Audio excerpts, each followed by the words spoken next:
Januari ni ruk kum sang ni le som ni pakhat kum thar bran chueme ru na tuna hian zo inspiration te hey ai zo tangin baikinan local nal maya ama sa in an ron kalchana hi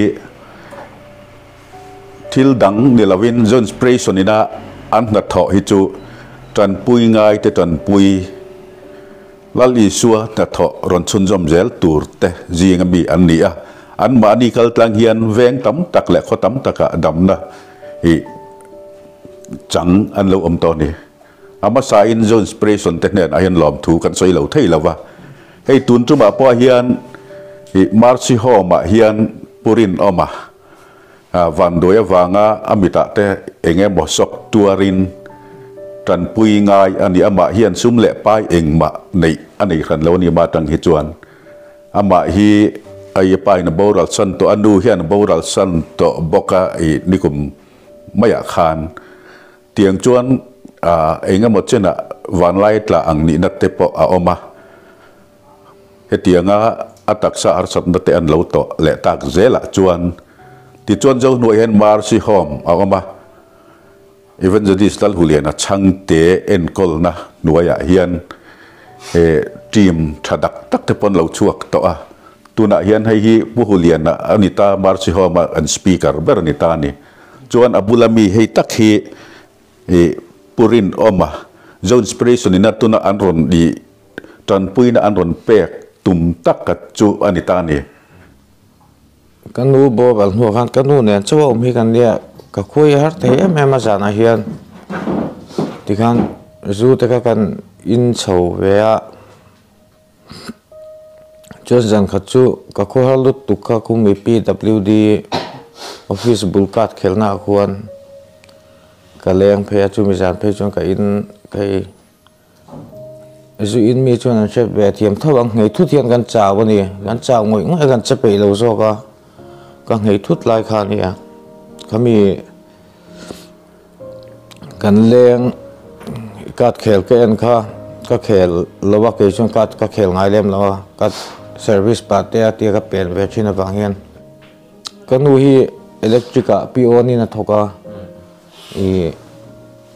zulai ni nga thi awangin a hlo a full lowa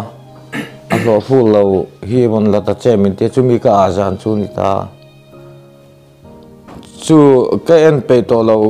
ka chaw do hrim ka suk tha teng ka te ka bek soda na ka suk tha tur ka nung lam atang hian me van nam tlua ka helai ta ki ka tau ka ama saber chuan helai hian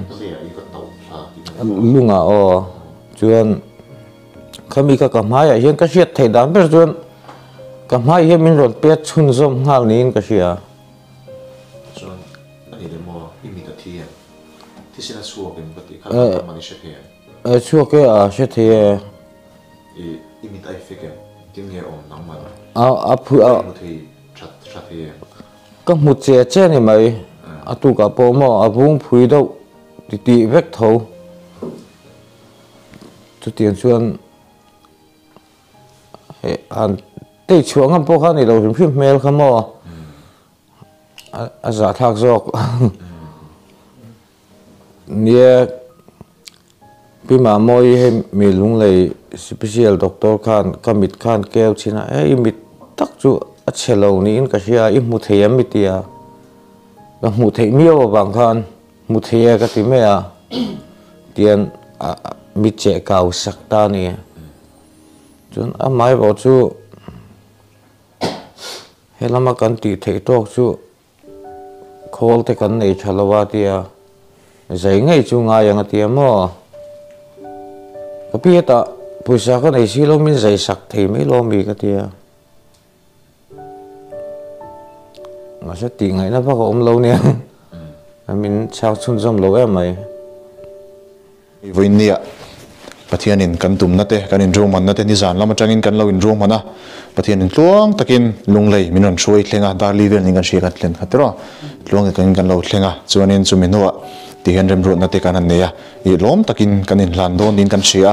ama sain lom thu kan soi ni chuanin hemi ron petu te hi soi le soi nu in lo thlirin kan ringa in chunga pon lom thu kan soi ni keima ni hi chu man ruwa mai kan ni keima ni kal tangin in lo donate in lo pe ni ti khalo shetawla keima ni hero pui ber tur kan ni lo nangma ni baka pathian hero pui ber tur an ni ti lai ti kha kan soi du sim sim ani pathian hero pui ber sela hi pathian ro pui na man ro lo ne zel se ti hi kan du ber ani ti lai ti pokha kan zetel sham du ni purina ma hi lo ding se he poisa hi kan han lan do nanga he poisa soile soinu he poisa hian amit mai ni lovin nun thar pe sela bul thar chantir sela nakin zela tan amala munatana rabi poimo tak ni se ti hi zo inspiration tin kan du berani poisa hi zu kan manga aral maya azo maya kan nun ero chu azo thilowa kan thi ni ngol lo chuan tero chuwan chuan kan nun kan lo ero chuan poisa tam tak poisa pon lei theilowani amai ro chu he poisa hianin nun thar pe se ti hi kan du tak zerani ti lai te khan soinon mol du ni purinoma kan laina tak zet chea imita ti hiya tian en mai hian ka tong moi lo ni lo se ara pom ka tia hei akhongai thak alaina tom tak zet ka tia ka chunga athlengang ti te po ka hlaw ni ma se kan du ber te po asang chun kan nu na hian lo thleng lowa kan du lo ber te po ron thlen chang om china amai ro chu heng te pathian min nai tir tu ni se tero chon voinia kan ve bur khon te pathian in mala soma ti hian nuai ni le sang khat ania tuna kan pek tu ri he ting zat mai ron tling khom the hi alomom kan tia karon soinon molmol du ni lom thu soi alimitam lo tu rangai la an poni sei kan sir so ma saberang chu pularinoma he poisa cheng nuai ni sang khat hi aron pe donate tu te ayo in pathian mingin imiten kol nang lom takin zo inspiration ten kan hlan che tin sia ka he ta noya zo inspiration kan ti takma petu takhat su soile soinu aron donate tu mun sang sang om te kha in ni ti khain lom chereng don ya he poisa hi a chekin ania he poisa hi lom takin aron petu te ayo in pathian mingin purinoma lunglei ra siveng lom takin kan hlan che ni chỉ bay lỗ mai là thế rồi chỉ là tuần lai borong này ole tiếng khan ni se chuanin ri lo te toi te lom tu soina han ni ve sim sim la thế rồi hemi tuần này thil min kon sak mai ba ga po hian ke ma min khongai tu sim sim soi mai the lo kai kau na poisa atlem motam mo min lo thun sak ve te le athom no ang zong te po min lo ngai tu sak te tam takin omani when hian thil min ti sak tu te ka soi vek siang lawa amar ju pathian in ki ma hian ti hi chiang takin sani nai ka hi ale tam tak po mal som na te fisel na te an lo nei thar te na tu le thil pe bom bol na po hi aya sa zo ka alo om the nan mi zo bam hian he tiang har sat na shang kan to te kan ma chun me zera po heng mang po nun in siam that te na tur ko pa ki mani ngai po king bo sai the nan ti kha sai the to mi se ka lo to ka million te le mi te en biak nei lowa mangai taka khover min san dam pu lalpa phasa in lam thu kan ri le che zaina hian